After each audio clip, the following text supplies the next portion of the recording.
మీరు అనొచ్చు, కంసలోళ్ళకి ఆయన ఎట్లా దేవుడు అండి? ఆయనే అంటాడు, నేను కంసాలి అగ్ని వంటి వాడిని అని.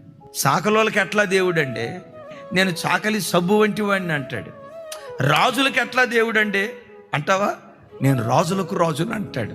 అయ్యో, బ్రాహ్మణులకి ఎట్లా దేవుడు అండి? యేసుక్రీస్తు ప్రధాన పూజారి, ప్రధాన యాజకుడు.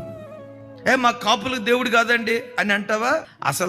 అసలు నంబర్ 1 కాపు యేసుక్రీస్తు వారు అంటాడు కదా, నేను నాటిన ద్రాక్ష తోటను దివారాత్రులు కాపాడుచున్నాను, కాపు కాయుచున్నాను. కాపులాయన మేము కమ్మోళ్ళం అండి, మాకు దేవుడు కాదంటావా?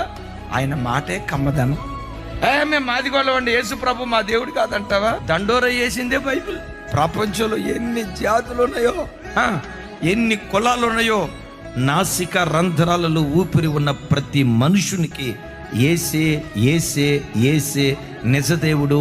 ఆయన తప్ప వేరొక దేవుడు లేడు.